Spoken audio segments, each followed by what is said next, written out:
Bonjour, bonjour, bienvenue à toutes et à tous sur Cocotte TV. Aujourd'hui, nouvelle vidéo de présentation qui porte sur le tout nouveau boîtier Cooler Master Case Pro 3. Avec cette version 3, on passe tout simplement au format micro ATX et on garde tout le design en fait des autres Master Case, donc avec la modularité, les pièces qui sont démontables, mais dans un format qui est un peu moindre. Au niveau du tarif, on est aux alentours de 99 €. On vous propose de découvrir le boîtier, comme toujours, c'est tout de suite, c'est maintenant, c'est sur Cocotte TV. On se lance à la découverte de ce Master Case Pro 3 avec tout d'abord les tech specs. Donc on est aux alentours des 9 kg et le boîtier fait 235 mm de largeur sur 505 mm de hauteur et 467 mm de profondeur. Au niveau du style, clairement ça ressemble à un Master Case Pro 5, juste en format réduit, c'est moins haut, moins imposant. Pourtant, vous le verrez, on peut installer pas mal de choses, même si on est sur du format micro ATX, comme on l'a déjà dit en introduction. On commence avec le petit tour et la face avant. On va trouver ici le panneau de contrôle avec les diodes d'activité, deux USB 3.0, les entrées-sorties audio, le reset, le power on. Ensuite, on a la face avant en mèche filtrée avec un filtre de type mousse. On trouve ici une baie 525 à destination d'un Rhéobus, pas de baie 525 profonde. Et ici, on a la grille en mèche avec le logo Cooler Master qui est amovible. Alors, il faut tirer assez fortement. Et on découvre le ventilateur de 140 mm qui est livré de base.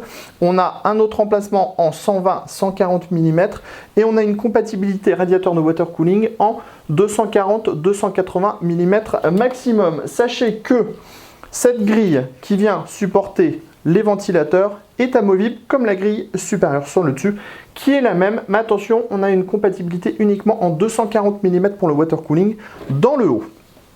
Alors, pour remettre le tout en place, c'est assez simple. On appuie, c'est plus simple à remettre en place qu'à défaire. Ensuite, sur le côté droit, on va trouver une petite porte en plexiglas avec ici une partie obstruée qui fait qu'on ne voit pas ce qui se passe sous le plateau qui cache l'alimentation et aussi la cage HDD qui est à l'avant. On y reviendra quand on passera à l'intérieur du boîtier. À l'arrière, on trouve une structure classique et moderne de type Master Case avec ici une grille 120-140 mm sur laquelle on pourra régler la hauteur sur 3 cm. On a un ventilateur de 140 mm de base. On a l'emplacement de la plaque IO-Shield de la carte mère, 5 slots d'extension avec un Stormguard, petite grille d'aération, enfin l'emplacement de l'alimentation avec une platine amovible maintenue avec des vis à main. On a des patins en caoutchouc et on a un filtre amovible. Sachez aussi que comme sur les autres Master Case, on a vraiment une excellente qualité de peinture. Ça, c'est un vrai progrès chez Cooler Master et on le retrouve sur cette version 3. Sous le boîtier, on retrouve les grands pieds. Donc, ce sont des pieds solides et en acier avec des bandes en caoutchouc. Et ici, on voit le grand filtre amovible. On va passer sur le dessus. Sur le dessus, on a les poignées de transport. Donc, ce sont des poignées en acier, vous voyez. On peut soulever le boîtier très facilement comme ça. Et on a également cette partie qui est amovible. On retire, c'est filtré, c'est moussé. Petit bout de polystyrène.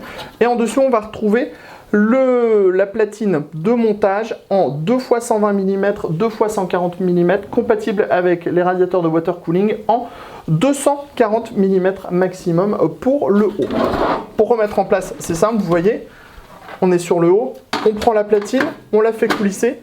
Elle est aimantée, elle est maintenue. On va maintenant passer à l'intérieur de ce Master Case Pro 3. Vis à main. Alors, les vis à main sont parfois un peu trop serrées en usine, ce qui est dommage.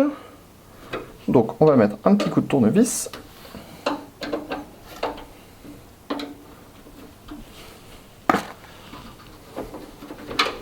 Les vis à main, vous le voyez, elles restent en place sur les portes.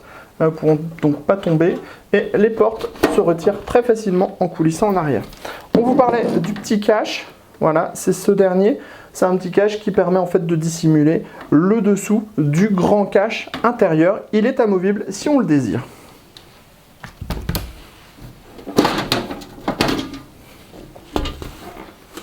Nous voilà maintenant à l'intérieur de ce boîtier. Alors on va trouver un large accès backplate, des passages partout, des caches en caoutchouc sur les côtés. Ensuite, finition noire, absolument impeccable, rien à dire à ce niveau-là. Et on va retrouver ici la réglette des Master Case qui va permettre en fait de bouger les différents éléments. Par exemple, si vous voulez ne pas exploiter la platine supérieure, vous retirez les vis et vous pourrez tout simplement vous en séparer et la retirer.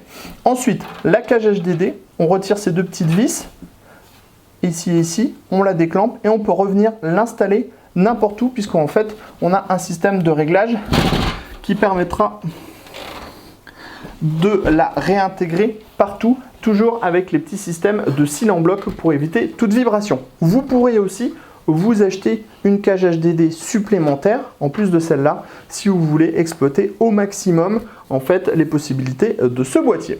Alors on va commencer avec la partie avant. Ici on retrouve le ventilateur de 140 mm qui est présent de base dans le boîtier. On trouve ensuite un autre emplacement 120-140 mm, 280 mm en water cooling maximum. Ensuite dans la partie basse on trouve la platine. La platine elle a quelques passages, ici, ici, ici. On a deux braquettes SSD, donc 2,5 pouces, qui sont eux aussi amovibles avec une vis à main. On peut retirer cette platine, on peut retirer les braquettes. On a ensuite la cage HDD, deux emplacements avec des paniers 3,5 pouces, 2,5 pouces. Et on a des cils en bloc pour le 3,5 pouces. Là, c'est pareil, on retire deux vis ici, une vis là et on peut retirer la cage HDD. Ici on a l'emplacement de l'alimentation avec des supports en caoutchouc et du filtre amovible par en dessous. À l'arrière, un ventilateur de 140 mm, l'emplacement de la plaquille au shield de la carte mère, 5 slots d'extension, montage par vis à main. Dans la partie haute, on retrouve les deux emplacements en 120-140 mm, totalement extrudés et filtrés par au-dessus. On passe maintenant sur le côté droit.